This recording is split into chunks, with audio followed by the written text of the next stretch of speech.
Well, my gut response is, I'm so sorry, because from my personal experience, it's not something I would ever want for anybody.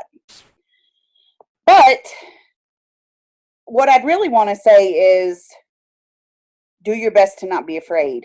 It's a really daunting diagnosis. There's a lot of information out there, some of which sounds really scary. The prospect alone of it being a chronic, incurable illness is really difficult to cope with. From my personal experience, I didn't seek out a lot of support. I think because I'm a nurse practitioner, I had the clinical knowledge. I knew exactly what was going on. But the personal, regular side of me didn't want to accept that. It took me a while to do something about it. But once the words left another provider's mouth, it was difficult for me. And I should have sought more support for it at that time. Since then, I've tried very hard to be an advocate and a support system for other people who have the possibility of the diagnosis or do have the diagnosis. But my number one piece of advice is to seek out the best team of care providers that you can possibly find. And, going from a primary care provider to a rheumatologist, that rheumatologist has got to be your teammate. I cannot stress the importance of this enough. And if you need other providers, pain management, orthopedics, cardiology, nephrology, dermatology, whatever it is, there's got to be a team approach. This is a big, complex condition that requires a lot of input from a lot of people. And everybody's really got to be on that team, and they've got to be working for you. That is my staunchest advocacy position. Do not ever forget your providers work for you. If they are not working for you, you fire them.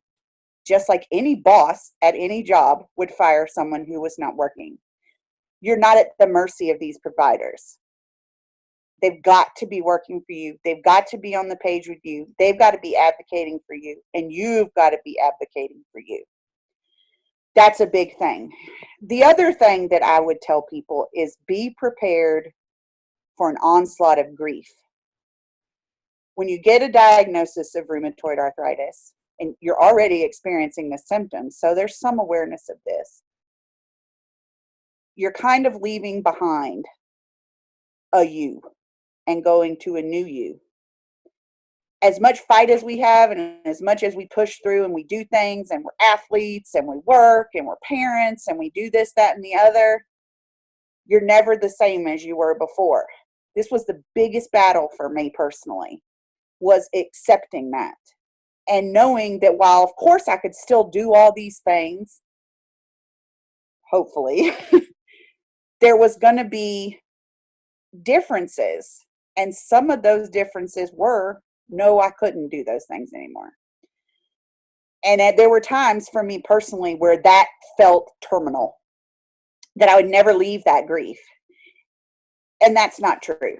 And it's important for people to understand that while it will always be hard, you do come through it on the other side. And that is just another part where it's so important to have a team advocating for you, working for you. It is impossible to experience this disease without a strong support network. It's just not doable. And you can seek that out with healthcare providers, with friends, with family. Online, there is a tremendous amount of support online. So even, people who may not be super comfortable being out and open with people, quote, in real life, you can find a tremendous amount of support online. There are a lot of options that can work for every different kind of personality and preference.